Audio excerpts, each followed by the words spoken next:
Hi, ഇന്ന് ഞാൻ സംസാരിക്കുന്നത് കണ്ണിൽ മുലപ്പാൽ ഒഴിക്കുന്ന ആരെങ്കിലും ആണോ നിങ്ങൾ? തീർത്തും തെറ്റായ ഒരു കാര്യമാണ് ചെയ്തുകൊണ്ടിരിക്കുന്നത്. പണ്ട് മുതൽ ഇന്ന് വരെ ഒരു വീട്ടുവൈദ്യം പോലെ ചെയ്യുന്ന ഒരു കാര്യമാണ് കണ്ണിന് ചെങ്കണ്ണ് വരുമ്പോഴോ അല്ലെങ്കിൽ പീള കിട്ടുമ്പോഴോ കണ്ണിൽ മുലപ്പാൽ ഒഴിക്കുക എന്നുള്ളത്. കുട്ടികളിലായാലും മുതിർന്നവരിലായാലും അത് തീർത്തും സുരക്ഷിതമല്ല എന്നാണ് നമ്മുടെ ആധുനിക വൈദ്യശാസ്ത്രവും പറയുന്നത്. ഇന്നും അത് ആരെങ്കിലും തുടരുന്നുണ്ടെങ്കിൽ തീർത്തും തെറ്റാണ്, തീർത്തും ഒട്ടും സുരക്ഷിതവുമല്ല നമ്മുടെ കണ്ണിന്. നമുക്കറിയാം മുലപ്പാൽ അമൃതാണെന്നും അതുപോലെ ഒരുപാട് പോഷക ഘടകങ്ങൾ ഉള്ളതാണെന്നും നമുക്കറിയാം.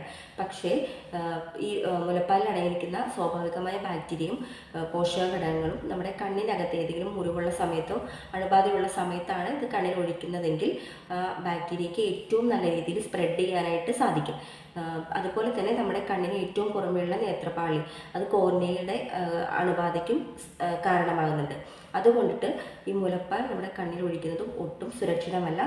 മുലപ്പാലിൽ ഒരുപാട് രോഗപ്രതിരോധ ശേഷി നൽകുന്ന ഘടകങ്ങൾ, അതായത് ആൻറ്റിബോഡീസ് ഉണ്ടെങ്കിലും അത് കുട്ടിയുടെ വയറ്റിലെത്തി ഡൈജസ്റ്റ് ആകുമ്പോഴാണ് അതിൻ്റെ ഫലം കിട്ടുന്നത്. അല്ലെങ്കിൽ നമ്മൾ കണ്ണിലേക്ക് നേരിട്ട് മുലപ്പാൽ ഒഴിക്കുന്നതിൻ്റെ ഫലമായിട്ട് നമുക്ക് ബാക്ടീരിയൽ ഇൻഫെക്ഷൻ വന്ന് നമ്മുടെ കണ്ണിൻ്റെ കാഴ്ചശക്തിയെ വരെ ബാധിക്കാൻ ചാൻസ് ഉണ്ട്. കൃത്യസമയത്ത് ചികിത്സയില്ലെങ്കിൽ നമ്മുടെ കാഴ്ച തന്നെ പോകാനായിട്ട് ഇടവരുന്നുണ്ട്. അതുകൊണ്ടിട്ട് ആരും കണ്ണിൽ മുലപ്പാൽ ഒഴിക്കുന്നവർ ഇന്നും ഉണ്ടെന്നുണ്ടെങ്കിൽ തീർത്തും തെറ്റാണ്. നമ്മുടെ കാഴ്ചയെ തന്നെ അത് ബാധിച്ചേക്കാം. നല്ലൊരു അറിവാണ് നിങ്ങൾക്ക് ഷെയർ ചെയ്തെന്ന് ഞാൻ വിചാരിക്കുന്നു.